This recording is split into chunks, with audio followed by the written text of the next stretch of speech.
Welcome to the Six Figure Personal Stylist podcast, the ultimate no BS business podcast for ambitious personal stylists ready to build a six-figure and beyond personal styling business. You won't hear the typical snooze fest business advice that most personal stylists get told all of the time. Nope, instead, I'll be sharing business building strategies that will help you create a killer personal brand, a cult following of loyal personal styling clients, and make a ton of cash while creating lasting style transformations for your clients. I'm Nicole Achi, your host and a former personal stylist of 14 years who built a lucrative styling business in 3 major cities, but only after spending years trying to crack the six-figure styling business code without burning out. And now I'm here to tell you how to do exactly the same. Let's get into it. If you have ever thought to yourself, how come I cannot get out of this feast or famine cycle in my personal styling business? Today's episode is for you. This is the number one issue that I see so many stylists struggling with on the way to 6 figures. I definitely dealt with this for a long time, and it really took me a while to crack the code, not just on how to get myself out of the feast or famine cycle in my business, but also to understand why it was happening in the first place. And I think that is so critical for you to understand, because if you don't, it can feel like you're just in action, you're doing the thing, but it can be hard to see the patterns behind what is working to get us out of it when we are also doing all the other pieces of our business, right? We're marketing our business. We're delivering our styling service to clients. We're trying to make connections and build networks.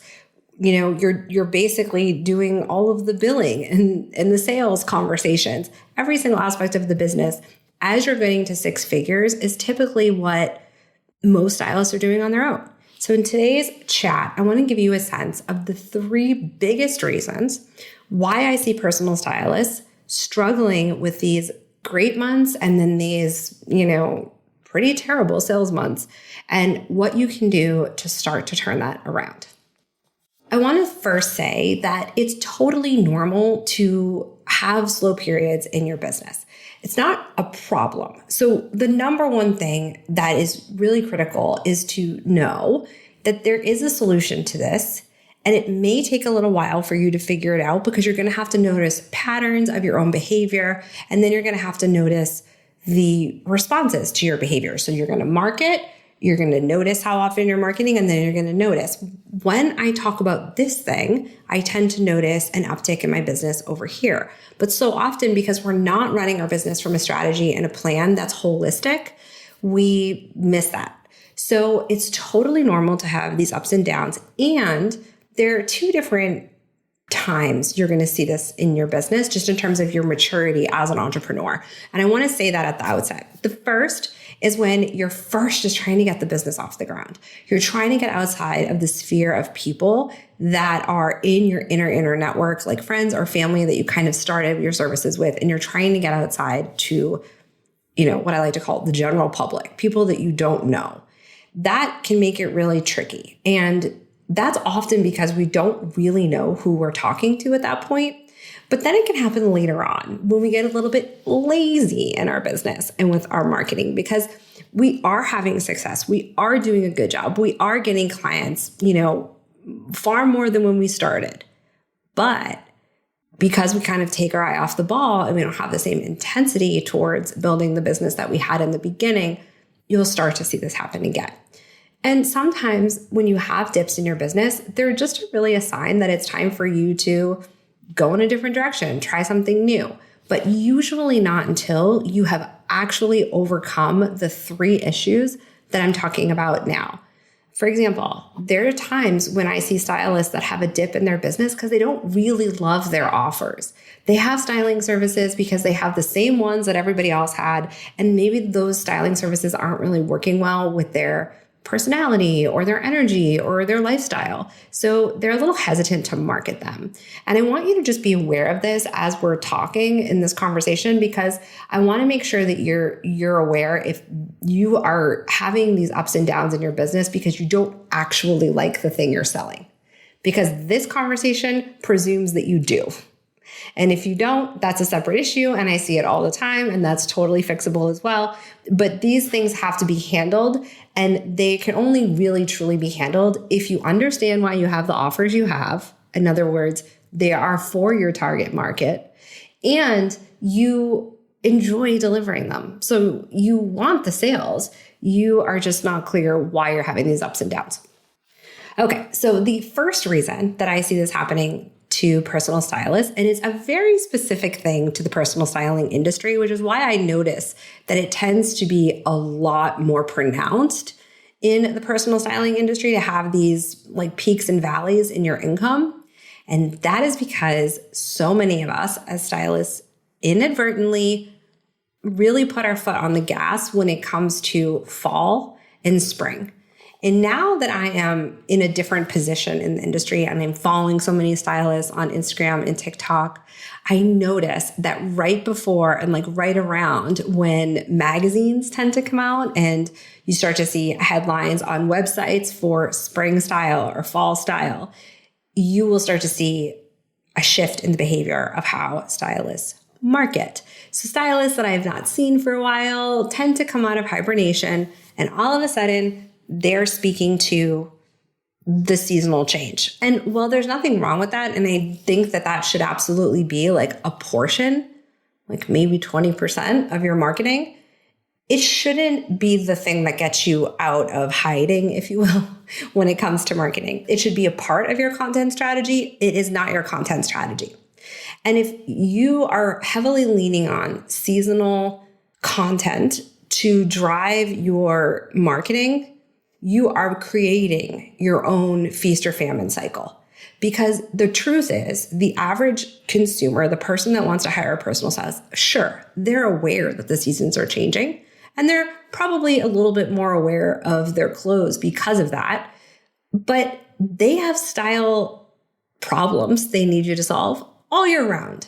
And the fact that so many stylists are just speaking to the trend cycle, and I don't just mean like the clothing trends, I mean like the ups and downs in terms of seasonal upticks in their marketing, like the fact that now fall is here and so stores are putting out more. I mean that trend, not like what is actually in the store trend.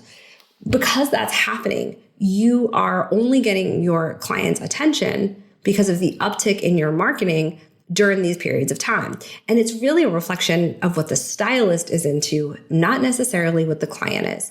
So if you're someone that's only talking heavily about closet edits during the spring, that's a really good indication that you don't have a marketing plan that is sort of integrated for the whole year. Because if that's such an important thing for you to be talking about, and by the way, you don't have to talk about closet edits, but I see a lot of it in spring, then you should be talking about that aspect of your service and how it relates to your client and the results you get and the intricacies of it and whatever you want to talk about. If it's so important to the transformation, I shouldn't just be hearing about it when it gets warm. And I shouldn't just hear about it when the weather turns a little chilly in the fall.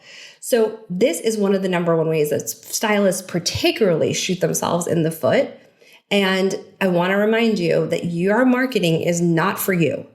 Your marketing is for your clients. And while your clients, I'm sure, are interested in some of the, seasonal specific stuff, they're most interested in how your styling service is going to impact their identity and their everyday life, regardless of what season it is. So that is a really important one for you to be on the lookout for, and for you to really kind of take note and look back at your social media stats. If you can do that in the actual apps, or you can, even if you don't schedule your posts ahead of time, you can use one of the social media scheduler programs to look at your stats and look back at the data. Were you noticing there was an uptick in your content around that time? Are you doing it, in fact, because you're following so many other stylists that their uptick in marketing makes you panic, so then you're doing it? That is another behavior you need to keep an eye on. Because again, we're not marketing for other stylists or for ourselves. We're marketing for our clients and to our clients. The second issue that I see that contributes to these seasonal ups and downs in a stylist business is once they do start getting clients, whether because they're seasonally marketing or whatever the reason is, their head is down, they're serving the client, and they are not marketing anymore. And I know how hard this is. This is something I see with all kinds of entrepreneurs. I have struggled with this in this business and the last business. But the way that I get myself around this is that sales generating activity is the number one thing I do every day. It doesn't matter what's going on in my life. It doesn't matter. I mean, short of me being in the hospital or my child being in the hospital, I am going to show up. Maybe I'm not showing up publicly, but I'm reaching out behind the scenes. I'm definitely connecting with, broadening my network and make sure I have better referral networks going on. There's a lot of ways to show up, but you cannot take yourself out of the game when you have clients. And I see it all the time. And then the stylist gets really, really disheartened about the state of their marketing or the fact that they're not getting a lot of engagement, when really it is a direct reflection, not of their work or their efforts being bad. It's just a reflection of their effort being inconsistent. And again, this can happen for a lot of reasons. Sometimes we don't even know we're doing it. So that's why this conversation is so important. But it can also happen because your business model isn't allowing you the bandwidth and the room and the space to actually have the time to do that because you need to take so many clients. And what stylists really miss about pricing is, again, they look at it through the lens of what they could afford or what they need, but you're not your ideal client. Even if you have some commonalities with them, like say you are a stylist that struggled to find clothes that worked for your body type. And so maybe you became a stylist because you found that you overcame this issue and you wanted to help other women. Love that. Excellent. However, that still is not the same as your client. Your client probably isn't interested in that. They want an expert and they want you to help them get to the end result that they want in their closet quickly. What they don't necessarily want is to become an expert for all the people, right? They probably want to be an expert in their own style. And so when this kind of happens, stylists don't realize that they are leaving a lot of people behind, quite honestly. And so when you are pricing your services and you are so incredibly busy in order to just make ends meet, you're missing that part of the pricing of your services needs to factor in the cost of getting that client, and the cost of getting every single client is the marketing time. This is not something we talk about a lot, and I'm sure I will touch on it again in another episode that is more marketing specific, but it's important to know that it's really hard for you to become someone who gets good at sales, which is different than marketing, if you are not consistently marketing. What do I mean by that? I mean that so often I hear stylists getting people, so they're marketing, they're getting people on calls, they're getting sales objections, they're not able to overcome them and to become more skillful at sales conversations. Because then after they have those conversations, they go back into hiding because they're back with their clients, putting their head down and doing the work to deliver their services because the business model is not supporting them having any time to market. And then the next 2-3 months later, when they get on sales calls, their muscles are weak in sales conversations because they're not having them enough to truly understand how to overcome those objections so that these peaks and valleys get smaller. And you need to market in order to get the sales conversations and get better at them in order to close this gap. So the marketing, like I said earlier, and having it be overly seasonal is one thing. But I also see it in cases where maybe it's the middle of a season, like it's mid-spring, and the stylist is so busy that she's not really touching base, and or she's putting out content that is just not relevant to the person that's watching the potential client's journey. It's too advanced, right? You're talking way too far down the process for the person that's watching. And that's really, really important for you to think about is like, where are the clients when they come to you? What are they saying their problems are? Because that's what your marketing should be speaking to, not how, you've been working with this client for 5 years and her style is amazing and you're showing pictures of her incredible closet. Like, that's fine. Sure. I guess it's a bit of a testimonial, but that's not conversion content. right? That's behind the scenes content. It shows it sort of validates you as doing what you say that you're doing in the world. And I think that is important. But it's not the thing that gets people to buy, because people are selfish. They're looking at it like, can I see myself in that experience she's having with the client? And in order to see themselves in it, they need to see where that person started. And I don't mean see that actual person, but they need to hear about what that client was experiencing when they came to you, not what the end result is. You can get there. You can take them on that journey. But so often I see stylists showing these incredible closets and these beautiful spaces and these very, very stylish clients. And well, that's wonderful. And, you should have those types of clients. You also need to speak to maybe some of the challenges that those clients had, so that the person that's watching it, who's not a client yet, can see themselves in your service and then be more likely to get on a sales call. And so you really need to be thinking about, yes, show the behind the scenes, take the people along for the ride, but make sure you're not starting in a place that is way, way advanced for the person who's trying to see themselves in your service. So number 2 is, if you're not marketing consistently because you get busy, then you are not strengthening your sales muscle, which means you're also not able to skillfully have conversations on Instagram stories, in your newsletters, that help overcome those sales objections before the person even gets on the phone with you. Because your marketing should be specifically to train your potential clients to be your client.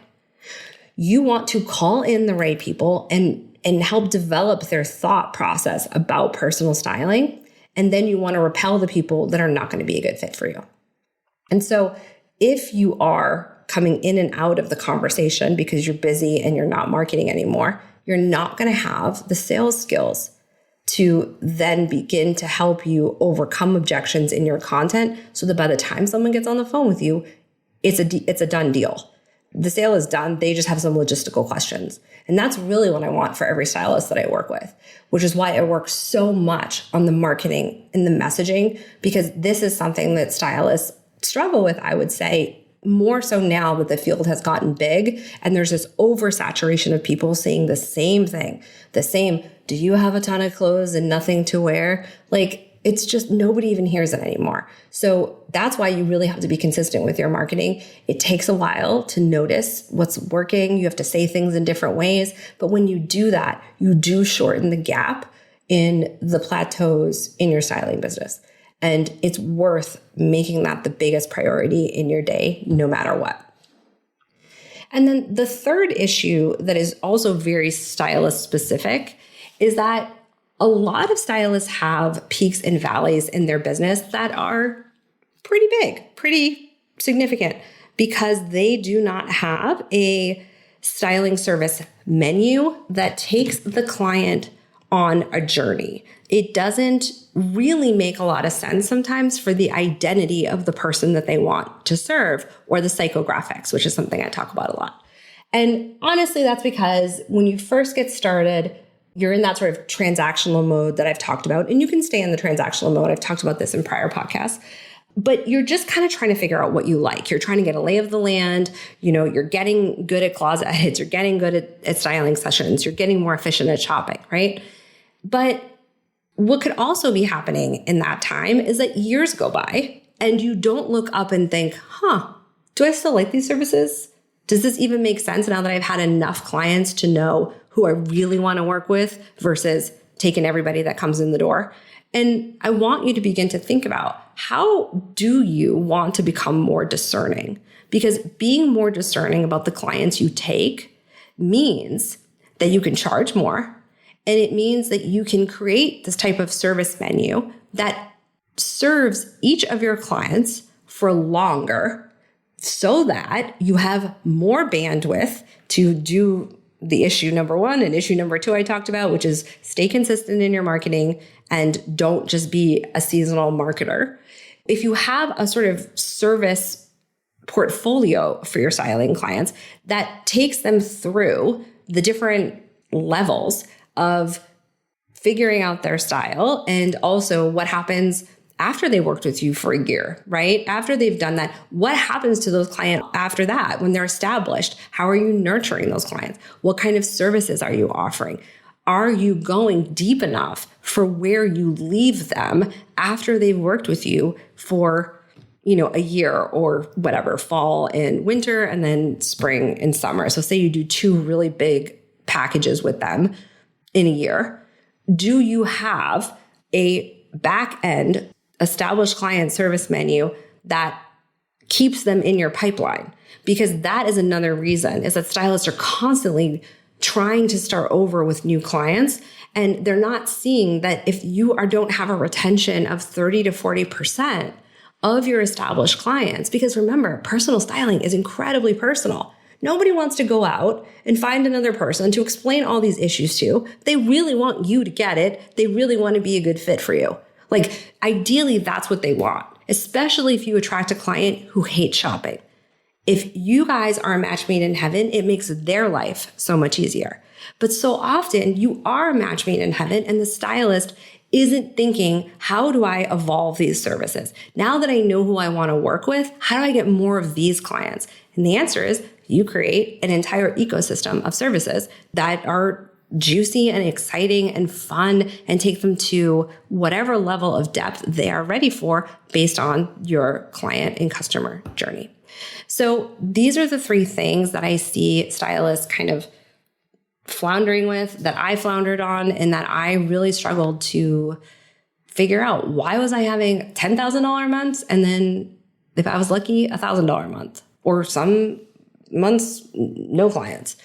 And when that happens, as a side note, I also just want to add this.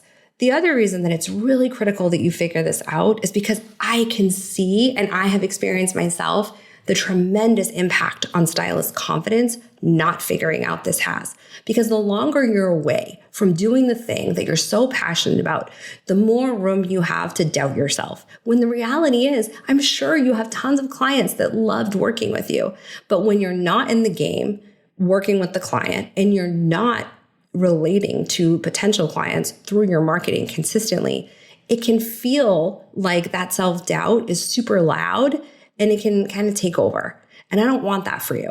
So I want you to really think about these things and figure out which of these are you doing and what can you go ahead and fix completely within your control. All of the things I'm talking about are things you have control over. It's all about how you show up. And when you just take small steps every day to close some of those inconsistencies in your own behavior, you're going to see far more sales in your personal styling business. I'll talk to you next time. Thank you so much for hanging out with me.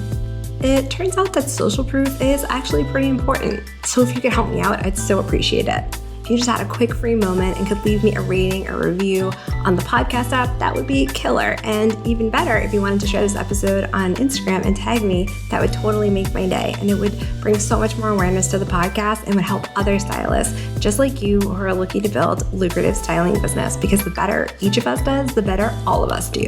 Thanks for hanging out with me, and I'll chat with you next time.